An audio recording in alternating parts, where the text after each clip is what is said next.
And you failed. You already giggled. Hey, everybody. Welcome to another episode of Nightmare Road. I, of course, am one of your hosts, Decon, the Dirty Dream. And I am here with my co-host, Ash the Oracle. And we have a very, very special guest, intuitive Taurus Moon, or Susie. Good job. Thank you. Or Susie. See, they're both like, one of them could be like a wrestling or Japan, you know. What did you just say? It's like, one could be a what? Like an anime? And then it's like, or Susie. I mean, that would be pretty sick. I think she could pass as an anime character. Wait, so can you hear me? You're kind of skipping for me. Okay, and we're back. No, I froze. I know. I don't know what the hell's going on. But anyway, it happens. So I wanted to ask you, how long have you been doing your craft and mysticism? Craft. I was gonna say she does so many different things. It's hard to just say what exactly she does. I don't even know what to call them. Above normal. Above normal. Woo woo. Yeah, my kids call me woo woo. So perfect. No, I've the been what? Like woo woo. They're like, yeah, we're gonna get you a shirt that says "Mom." Yeah, that's what I used to call it. Woo woo. Yeah, woo woo. So I've been this way my whole life, but I really didn't decide to start. Yeah, the people use that as derogatory. What? Oh, woo woo. Yeah. Sorry. Yeah, people are like, "What are you doing your woo?" But I think it sounds cool. Oh, okay. Just embrace it. Like, oh, the woo stuff. Oh, fuck yeah. Well, I didn't tell everybody about it growing up because my family always said, because I come from a long line of them, that we just don't talk about a lot of that stuff. You just kind of keep it to yourselves. If you talk to, random people or tell people in school, they'll institutionalize you. And then, so I only told people that were really close to me or family members. And then a few years ago, like when COVID hit and I felt that literal universal shift of people, like a lot of people started becoming more spiritual. I was like, oh yeah, it's totally time to open up. And so I just let my freak flag fly, if you know what I mean. So, I love that. Let my freak flag flow. Yeah. So I've kind of been doing it in more of an official capacity since then. Yeah, no, that is a legitimate thing. I remember there was a lot of people like around the 1940s, 1950s when spiritualism went away and then it came back, but it didn't come back the way that it did the first time. Instead, it came back more like underground. Yes. So the people that did have these type of they only told people that were in the know, and their business actually were booming, but they weren't like out on a shop. You can't just walk in and it says like tarot readings. Instead, it was like in the basement of the business, and people that knew, they knew about it, that you wanted them to know. Yeah, word of mouth. And we've always had people come into, and it was the same way with yep. Oh, I was just gonna say, like, they would come to me or to my mom or like some of my cousins for advice. You get all kinds of, those kind of things, just word of mouth, like, hey, this person sees things, so go talk to them. You're like, thanks for just bragging me up, though. Right. Isn't that it?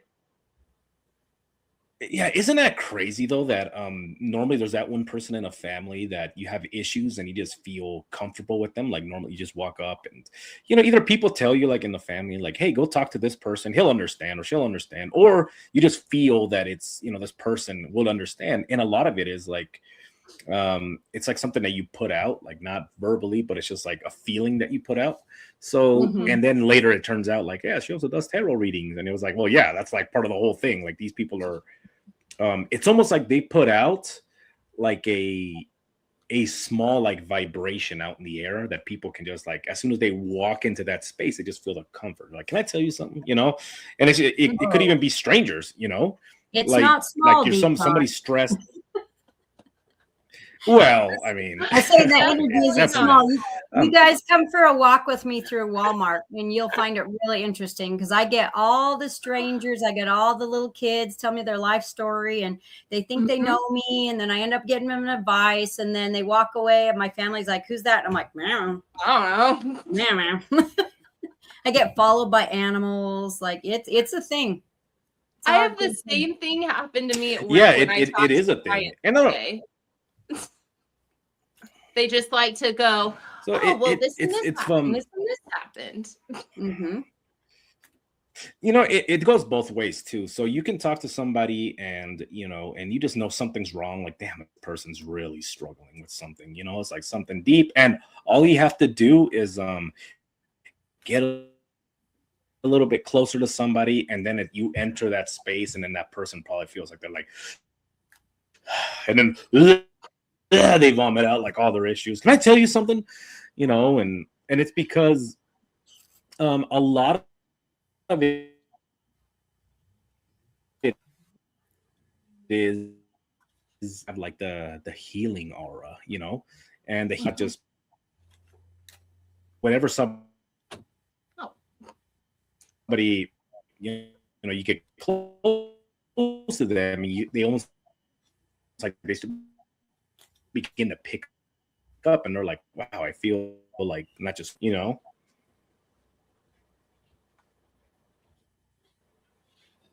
Whole ramble. I kind of froze there. Yeah, you did freeze. But it's cool. You're frozen again. The what? You were frozen again. Did you guys not hear any of that? A little bit. I got bits and pieces. Could you guys hear me? They're gonna hear on the other end. Don't worry. Okay. Yeah, they'll hear it. What I was saying is, you know, you just put out like a calming like signal out there for people. Mm-hmm.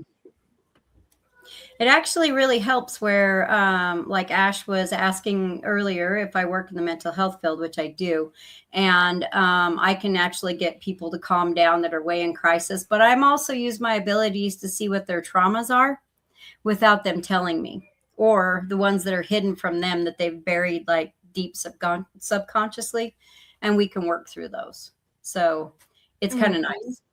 I actually miss working in the mental health field for that reason. Yep.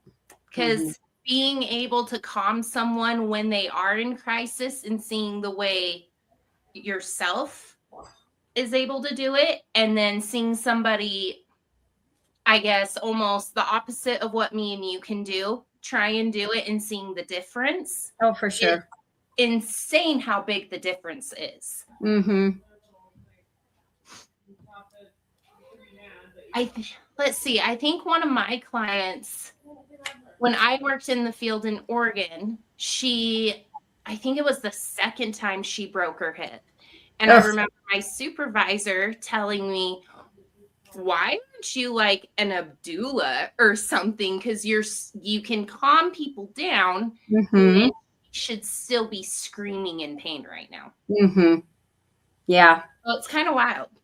Yeah, there's at times I've been able to take that person's pain and transmute it, not to me, but transmute it from them and just push it out to the universe to help them to relax. I used to have a friend that would ask me to help take away her headaches every time. She would get one. So yeah, that was something I did for her back in high school. So oh wow, that's kind of cool though. I don't think I think recently I've had friends come to me, but definitely not in the past. Have you tried Reiki? I've had Reiki done to me. And you haven't done it yourself? I have not done it myself. I've been told I should, but I just have not. Well, if you can already start moving some of that energy, you should be able to do it real natural. It should be Really? oh yeah, real easy for you. I actually was doing that kind of stuff that I didn't realize that's what it was basically. I just didn't have all the, the book knowledge that they want to teach you. I was just already doing it. Yeah, see, that's what I think I worry about is that book knowledge because I'm not like Decon, who should hopefully be back soon.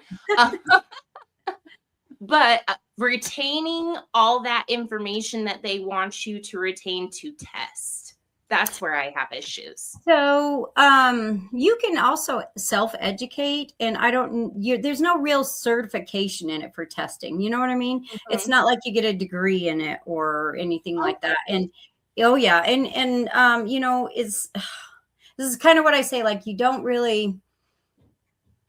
can't put a price tag on energy work. You know what I mean? It's just like it's out there.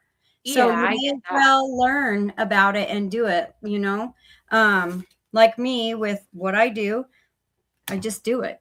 And I don't have anyone teach me. And I don't have like a certification up here that, says from the University of Woo Woo, for Decon.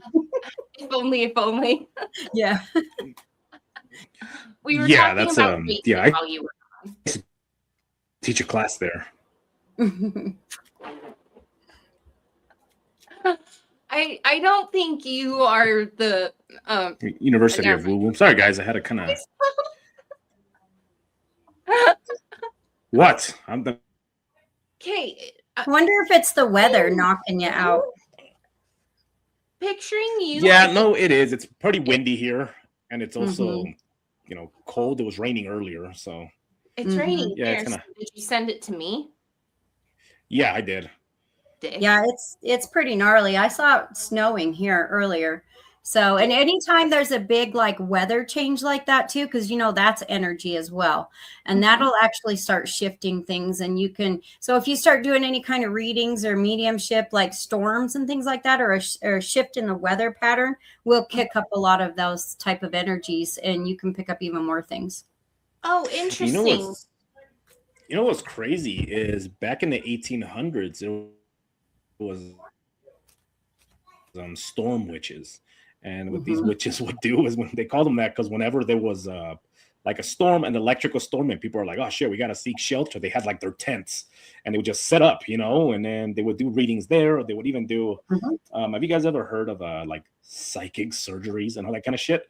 So they would do all that kind of stuff. And the setup was pretty, you guys can actually, for the audience, you guys can actually Google this. It looks like the scene from Frankenstein. Remember when they set up the poles so the lightning would come? It was almost like that. They had like all these like things that they would put around, and then they would do like, it was crazy. But that was their job is, when a storm was coming, a lot of people would save up their money, whenever the next big storm comes because they needed help, and it was. Don't we do some of that now when we do paranormal investigations? There's times that we use an EMF pump, which will put that extra energy and electricity out for them to be able to harness. Same kind of theory. Yeah, basically. Yeah. Now, I don't know if you want. I guess I never put two. Like, that's interesting. I never thought of that.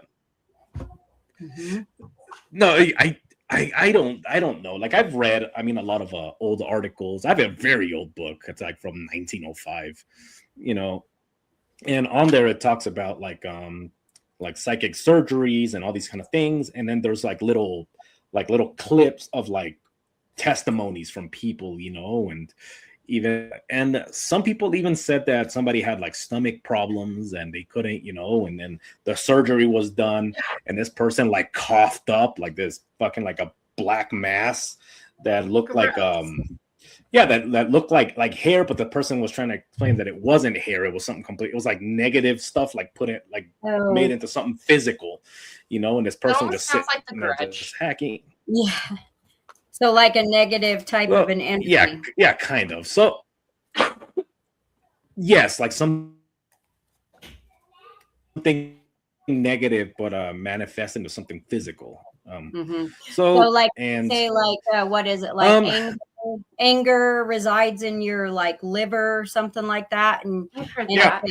if it gathers enough strength, it'll make you sick in the liver. Maybe they were pulling out that negative anger entity energy. Who knows? Very fascinating though. Yeah. Yeah. Yeah, a lot of it is just like they believe that also, fear and all that kind of stuff like resides in the throat area. So people would wear necklaces with like aquamarine like type of thing just that goes around the neck just to kind of help you manage that kind of stuff. And it was crazy because there was a time, believe it or not, people, there was a time when this kind of stuff was actually taught in colleges, in the in the late 1800s, early 1900s, and it was almost a part of the midwifery, like the midwives and all that kind of stuff. And then the medical and pharmaceutical industry came in and basically started. What's interesting about that, really quick, is that when the medical industry came in for that kind of stuff, a lot of their training they actually got from midwives and all that kind of stuff. Like, tell us, how do you deliver a baby? And as soon as they told them like this is how you do it and all this kind of stuff, and then they're like, all right, and then they made it illegal, like being a midwife in a lot of places. Yep. It's making a comeback now, but don't you think it's so crazy that they're like, we're gonna learn everything we can about you? Well, I guess it's monopolizing the business, right? Yeah. Like Well, if you think about it. So back then, it was during the Industrial Revolution, and Big Pharma actually started back with the Rockefellers. Okay, so where they could invest in more in that kind of stuff, and that's why they needed to control the information, because before that, it was like a lot of word of mouth and go out and gather your herbs and be taught by the midwife or the medicine woman and those kind of things. And now it switched, and oh no, scientific theory only, industrial revolution. We're going to make money on all these little potions and things like that. And that's why that all came, is that big push by Rockefeller. Yeah. It's so what's crazy is when midwives would perform these deliveries, and some of them even performed C-sections and all this kind of things. The way they would do it is if you're a rich person, you would deliver your baby at home. If you were poor, you would go to a hospital because that's where all the sick people were, and your rate of infection. So they had rituals that they would do, and one of the rituals was depending also where they were from, but a lot of them is they would take whiskey and pour whiskey all over the table, and then clean it up. And then there was the guy that Dr. Lister was the one that started talking about sanitizing. There's where Listerine comes from, by the way, guys. It comes from, because back then doctors, I'm serious, like back then doctors, true. It's just funny though. But that was originally supposed to be say, like, why would you wash them? They're just gonna get. Why would? Well, Listerine was also supposed to be a feminine hygiene product. Did you know that? I did not know that. Really? Yeah. Jesus. It's so back to before we get too gross. So why is it always us? So a lot of doctors, the mentality was, why would you wash your tools? They're just gonna get dirty. Don't even bother. As soon as you do surgery, just leave the tools the way they are and then do them that way. But then he started talking to a lot of old ladies that would deliver babies, because he was talking about like, damn, whenever we do a C-section, the person dies of an infection. He's like, what the hell is going on? And he said in one of his books, he said that their superstitions came to light, saying that you first have to do the ritual of cleansing the area with whiskey, and then he was like why? Like, why are they doing this? So then finally he began to put, a couple things together, and he's like, what if there was these little bugs that we can't see, and they're getting inside wounds? And everybody thought he was nuts. It was like, shut up. What are you talking about? So he was, so he started doing the same thing with the whiskey. He started pouring whiskey on his tools and on the area, and then he started having more success. He's like, okay, women are not getting infections. There's something to this. Eventually, so much better though. Well, it's all the same. It's the so then he finally put two and two together, and he's like, it's the alcohol. It's these women were saying they have to cleanse it with spirits, with good spirits. So they were talking about was, sanitizing the area with alcohol, So from there, he started, making his own. He started extracting alcohol from whiskey and all these things and put it in a concentrated bottle, and Listerine. As so it's crazy how well it's crazy how nowadays we take things like that and we ridicule them. Like they like to portray in TV, and it's on purpose too.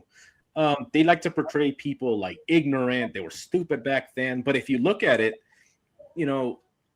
everything builds on everything, and that old wisdom has a place in everything. That old wisdom, when it came to like not just delivering babies, but also in healing. And right now, what they're doing in the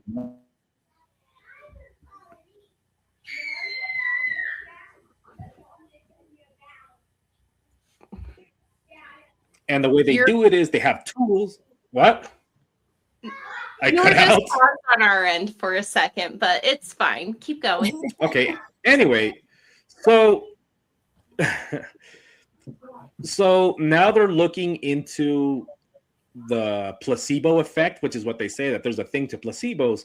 So they have tools that look like little pendulums, by the way, which they have people focus on, and they put it over somebody's body, and then they're like, just focus on this.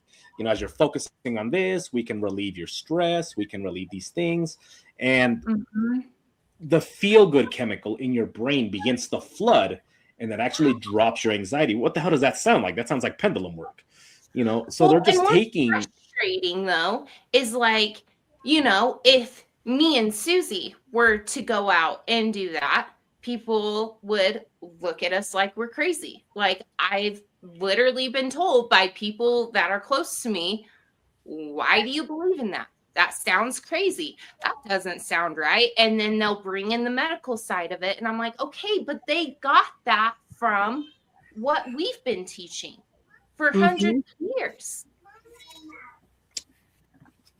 It's brainwash. That's all it is. People are just brainwashed, and it works. I mean, why else do you think that Yep. They brainwash people to kind of rely on them, like just come to us, Exactly. And what they don't, and this is what it bothers me, but it doesn't bother me because I get the way society is and the way civilization is. But if you look at history as a whole, what the greatest events in history relied on mysticism, on any form of mysticism. Like, for example, Napoleon, when he went to conquer Europe, he got everything from, a fortune teller telling him like, this is what you have to do. This man is going to be your greatest general. Here's where he lives. And this is documented, by the way. You can actually read a book. It's called Veni Vidi Vici. I came, I saw, I conquered. And it's like an autobiography. It's an autobiography by Napoleon.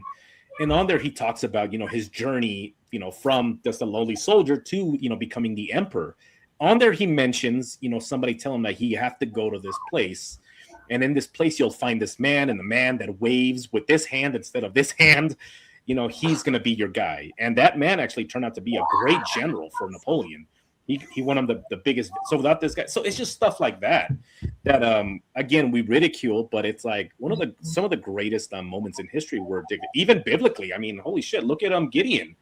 The way that with Gideon, they had to cast lots to decide what the next move was, and God instructed him to cast lots. I mean, it's the same. It's all there, but we ridicule it as a society because it makes people uncomfortable. If you put any thought or any decision in the unseen world, it's like you lose control, and people don't want to give that up, right? No, they really don't. And it's kind of sad, really. In my opinion, it's sad. Because it's not, okay, when I look at life, it's not always about being in control of the things around you, because that is impossible. You can't control everything around you. You have to lose control of certain things in order to, I I don't know, even live your life at peace, because you can't control other people. So why focus on controlling every aspect of your life? Because there's certain parts of your life that you can't control. Sorry to burst your guys' bubbles. It's hard. Yeah, letting go of that control is hard. I struggle with that a lot, you know. I do too. But that's just big part of my life was strategizing, and you know, and it's hard to let that kind of stuff go. So I was just with Taurus moon, now? I don't know. Don't judge me. So Allowed Susie, to judge you. have you ever had a client come to you, or somebody just come to you, and then you could tell that there's something off, or like this person is awful, or you want to tell somebody that there's somebody awful, like in their, you know what I'm trying to say? And like okay, I'm gonna give you a great example. What the hell is that actress that got killed by the Manson family? Oh, Sharon Tate. Sharon Tate. So Sharon Tate had a reading, and this is actually interesting. So she had a reading done, and she was warned, and this is coming from her either her sister or her friend, but she said that she was warned that that there was like something dark coming her way, and to don't even stay home, instead just leave town just until it mellows out. And she didn't listen. She's like, you know what, like this is, I have to live my life. And then within a couple of days, the Manson family came and knocked on her door. You know, so have you ever done like a reading on somebody, and then you're like, fuck, like something dark, something like, you know what I'm trying to say? Absolutely. I've had to give warnings several times to people. To one person, I had to tell them to take a different path home a lot, and to make sure that they were armed if they planned on staying in the same place that they're staying. I didn't know them from Adam, and she said, yes, I've been threatened afterwards. And I said, okay. I said, if you're not planning on moving, you need to be armed, and you need to not have a pattern. But it's your choice because you have free agency. I've also had readings where I've picked up on stalkers and been able to describe the people to them so they could figure out who it was. And they were like, oh my gosh, I knew that's exactly who you're talking about. And I'm like, yep, well, you need to lock down your social media because this is exactly what they're doing, and some other stuff that we won't say on camera. So there's been things like that. There was also someone that I told her to switch her way of thinking. Instead of projecting out evil, hate, not evil, but like anger, hatred, vengeance, all this stuff at this person who was causing her and her family harm.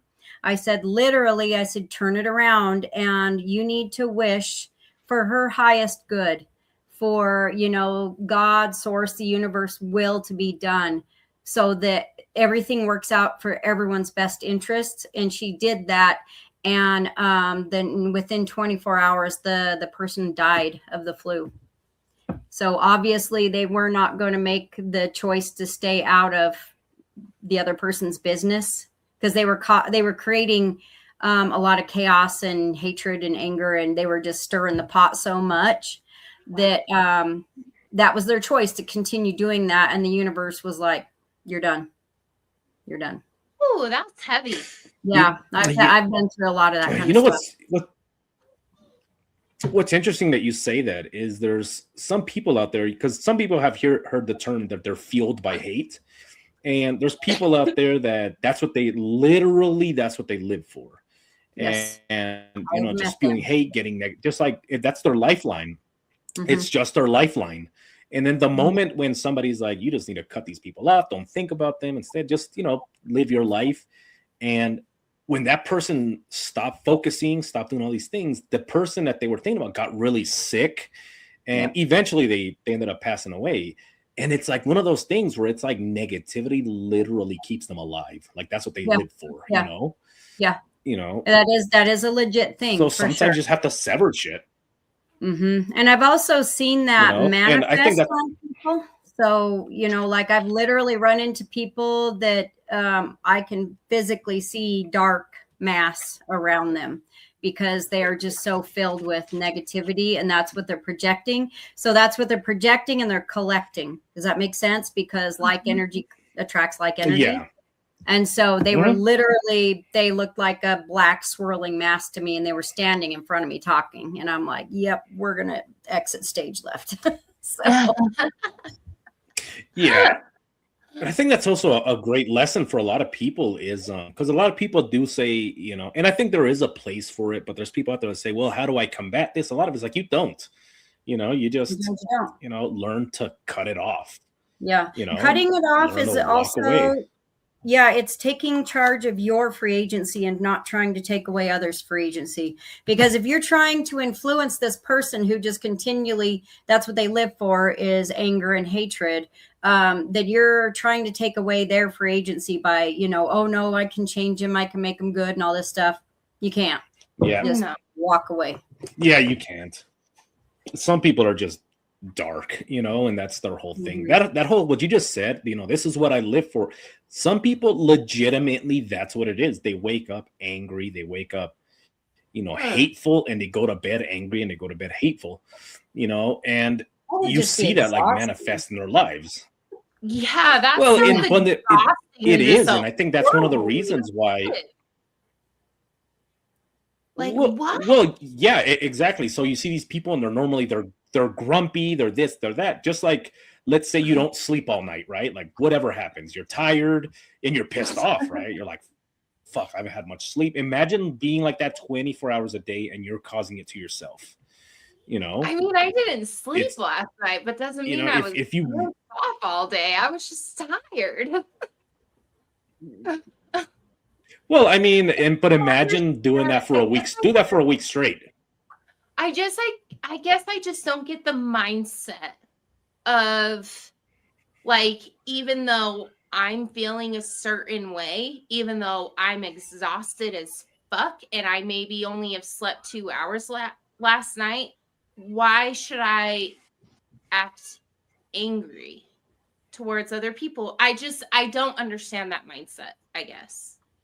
There's just no point in it, because all you're doing is pissing off other people. You're just creating more stress in your life. So why create more stress and more harm to yourself? I just will never understand that. We just need a public service announcement. Be like, quit being such a dick, bro. You know what? Welcome to my fucking you'll be much happier, and so will everybody else. I'll make it into a short, and I'll call it Ashley Organ. Yeah, and you know, I wish we had more time to just good. That's it. It's just like a 3-minute show. The intro, and then just the quit being such a dick, and then the outro. Anyway, so yeah, it's 3 minutes. Well, you can even make cassettes. You guys remember when there was cassettes back in the day with like self-help cassettes? You know, you're riding with your friend, and then you turn on the radio, and it's like, you matter, and you know, it doesn't matter that, you know, are you too young for cassette tapes? Hey, no, actually, I grew up in El Salvador. My first cassette tape was ABBA Gold Dancing Queen. Nice. Mine was a group called Magneto, but anyway, so that's it. I wish you had more time, guys. You have to come back when we have the full hour. Yes. So do you have anything you want to plug or advertise? Into like more of the readings that you've done. Well, so I have a TikTok. I'm trying to build a YouTube, of course. Facebook, Rumble. It's all under Intuitive Taurus Moon. And I just posted on TikTok. I'm going to try to go live on TikTok for my first time. Tomorrow at 7 p.m. I'll do live mini readings, and you can just kind of ask general questions of a weirdo like me. So we'll see how it goes. It should be fun. What time are you going to do that at? Yeah, I'm going to be doing that at 7 p.m. tomorrow night. Okay. I should be done with my tattoo. Mountain time. Mountain Standard Time. Yes, sir. Mountain Standard Time. All right. And this, we've got to do the sponsor of the show.